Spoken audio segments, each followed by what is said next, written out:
Good afternoon students. आज हम लोग डिस्कस करेंगे potential due two point charge या फिर इसको कूलॉम पोटेंशियल भी कहते हैं। ठीक है, तो सबसे पहले हम डायग्राम पे फोकस करते हैं। हमने क्या लिया, कोई पॉइंट ओ है जिस पे प्लस क्यू चार्ज रखा है। ठीक है, अब इस प्लस क्यू चार्ज से या ओ से आर डिस्टेंस पर एक पॉइंट पी है जहाँ पर हमें पोटेंशियल फाइंड करना है ड्यू टू कूलॉम फोर्स। ठीक है, ओके। तो बेटा जब भी हम पोटेंशियल फाइंड करते हैं तो आप एक चीज़ याद रखिए, पोटेंशियल फाइंड करने के लिए हम हमेशा टेस्ट चार्ज को इन्फिनिटी से लाएंगे। ठीक है, जिस भी पॉइंट पर हमें फाइंड करना है, तो यहाँ पॉइंट पी पर हमें पोटेंशियल फाइंड करना है तो हम क्या करेंगे, इन्फिनिटी से test charge means Q naught को हम पॉइंट पी तक लाएंगे। ठीक है, ओके। चलिए, अब ओ से पी की डिस्टेंस है आर। ठीक है, तो हमने क्या किया कि इस डैश चार्ज को इन्फिनिटी से पी पर लाने के लिए सबसे पहले हमने क्या किया, इस डैश चार्ज को हम पहले पी डैश तक लाएंगे। ठीक है, इन्फिनिटी से डैश चार्ज को हम पहले पॉइंट पी डैश तक लाएंगे और इस पी डैश की डिस्टेंस है आर डैश फ्रॉम ओ।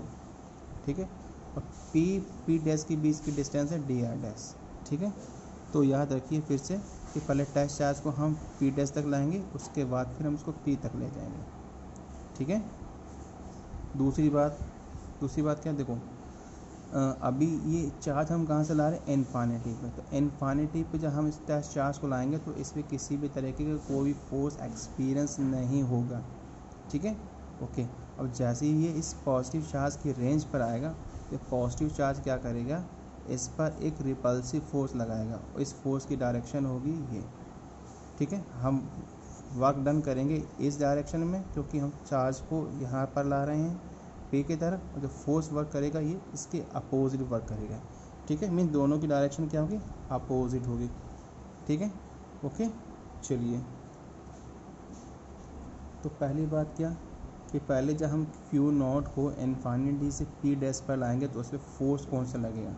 ठीक है, तो उस फोर्स को हम कूलॉम से फाइंड करेंगे क्योंकि यहाँ पर कूलॉम पोटेंशियल फाइंड करना है। ठीक है, तो कूलॉम का कोई फार्मूला मालूम होगा फोर्स का, क्या होता है, K Q naught by R square होता है, लेकिन यहाँ पर डिस्टेंस आर डैश है तो आर डैश का स्क्वायर हो गया। ठीक है, ओके। अब हमने क्या किया, यहाँ पर वो चार्ज ले आए। ठीक है, अब चार्ज को जब हम इस तरफ लाएंगे, ठीक है, तो जो वर्क डन होगा वो नेगेटिव होगा, या कह सकते हैं फोर्स नेगेटिव होगा क्योंकि हम फोर्स लगाएंगे इस तरफ।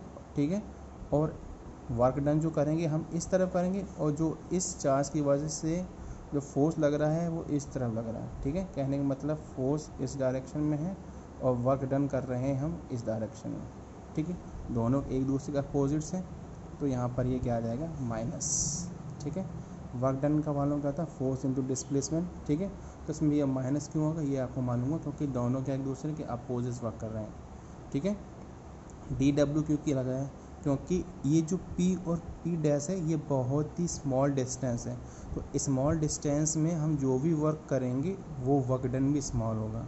ठीक है, तो इसलिए हमने यहाँ डी डब्ल्यू लिया।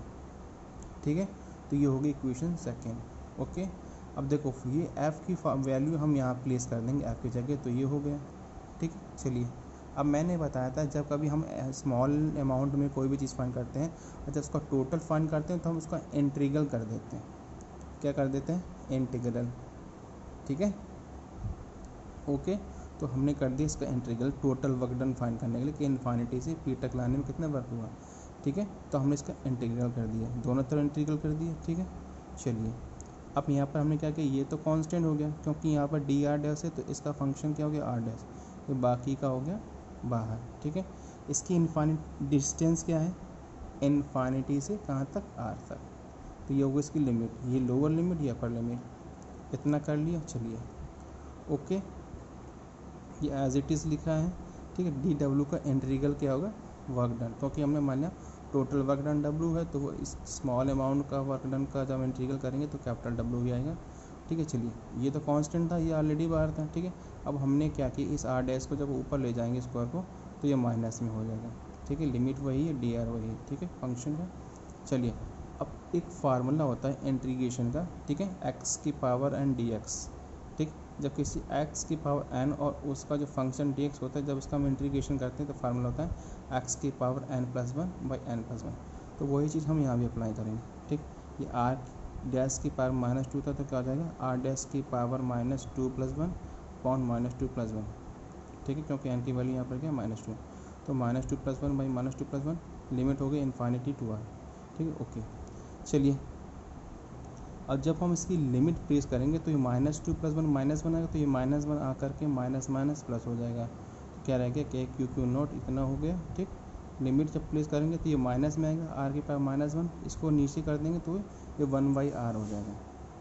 ठीक है, 1/r होगा, तो हमने सीधे एक स्टेप स्किप कर दिया। 1/r में जब 1/r डैश में जब लिमिट प्लेस करेंगे तो पहले अपर लिमिट रखी जाती है जो 1/r होगी, माइनस करके लोअर लिमिट लिखी जाती है ये इन्फानिटी। ठीक, और 1/∞ की वैल्यू 0 होती है, तो फाइनली क्या हो जाएगा वर्क डन KQ0/r। ठीक है, अब हमें निकालना है क्या पोटेंशियल। पोटेंशियल का मैंने आपको फार्मूला बताया था क्या होता है, potential is equal to work done upon charge. ठीक है, तो ये हो गया potential is equal to work done upon charge. Work done की वैल्यू रख दी KQ0/r, Q0 से Q0 कैंसिल हो गया, तो V इज इक्वल टू क्या हो गया KQ/r।